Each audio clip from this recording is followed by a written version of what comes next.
Boker Tov Rabotai. We're here on this beautiful Sunday morning. We'll say a quick Dvar Alacham. We are in the laws of Bishul on Shabbat. One of the 39 melachot that we're not allowed to do on Shabbat. It's called Bishul. Bishul means to cook. Now, you're not allowed to cook. This is one of the 39 primary categories of work done in the Mishkan. Therefore, the Torah says you're not allowed to cook on Shabbat. Beautiful. There's a principle that says that once something is cooked, that there is no isur of cooking it again. It's called en bishul ahar bishul. There is no bishul ahar bishul. There is no cooking after cooking. Therefore, if I have, for example, a bachsh, or I have some, whatever it is, chicken that's already cooked prior to Shabbat, I want to heat it up on Shabbat. Halakha says that's mutar, it's permitted under certain conditions. Number one, I have to make sure it's mevushal kol tzorko. It's cooked fully. All of its need. That means if it's not fully cooked, if I heat it up, I'm going to end up cooking it more. That's asur, it's prohibited. But if it's fully cooked, mevushal kol tzorko, that's mutar. A second criteria, it cannot be mechzik mevashel. Cannot look like I'm cooking.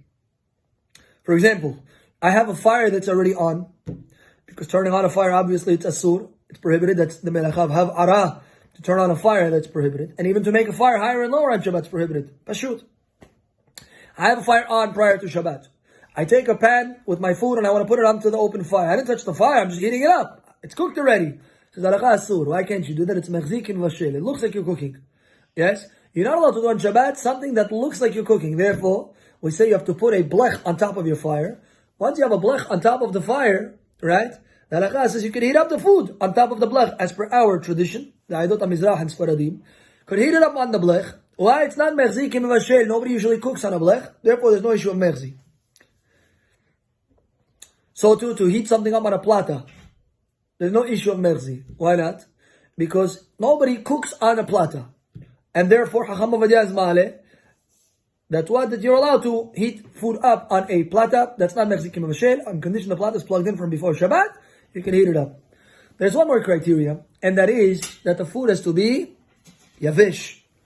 Yavesh means it has to be a dry food. If the food is wet, you're not allowed to heat it up on Shabbat if it's cooled off. That means if I have, let's say, water that I boiled prior to Shabbat. Now the water is room temperature. I want to heat up that water on Shabbat. Halakha would say, asur, you cannot do that. Why?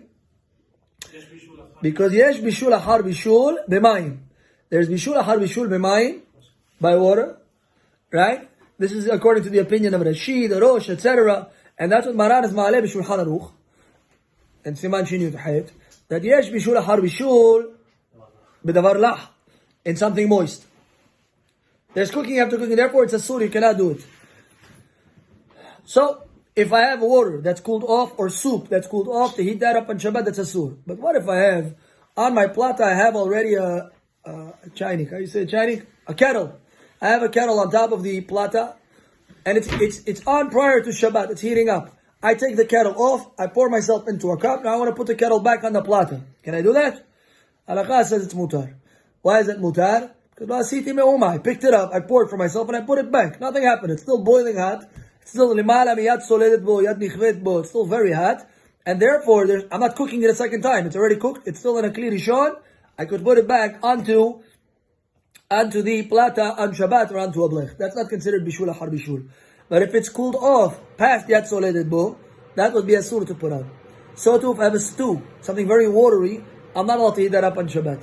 If it's something more dry, a drier chalent, osh savo, etc., that I'm allowed to heat up. So too, with dry rice, etc., no problem to heat up. There's no bishul ahar bishul, and bishul ahar bishul, and bishul ahar bishul. If there's no cooking after cooking, and therefore that's permitted.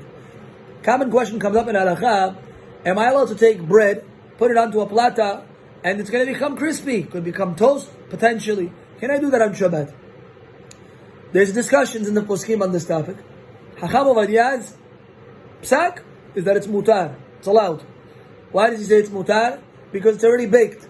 There's no baking after baking. There's no cooking after baking. It's already done, right? Therefore, I'm allowed to heat it up. But you're going to say, what do you mean? I'm changing its property. It's going to become cracker. I'm not allowed to make crackers on Shabbat. Says Khaimov en makeh b'patish, and this is what we hold halakha, by the way. En makeh b'patish ba'ochalim. There is no makeh b'patish when it comes to food. Therefore, when something is mevushal or ne'efa, The halakha says you can heat it up, you can toast it, roast it, do what you want with it. The halakha would say that's permitted. Why? There's no makeh b'patish. Ben Ish Hai argues. But we hold like Khaimov, and therefore one wants to put bread onto the plata, he can do that without any issue. For today, that's going to be our halachic portion. May Hashem bless you and your families. B'chol milei demetav v'chein yiratzon v'nomar. Amen. Chazak u'baruch.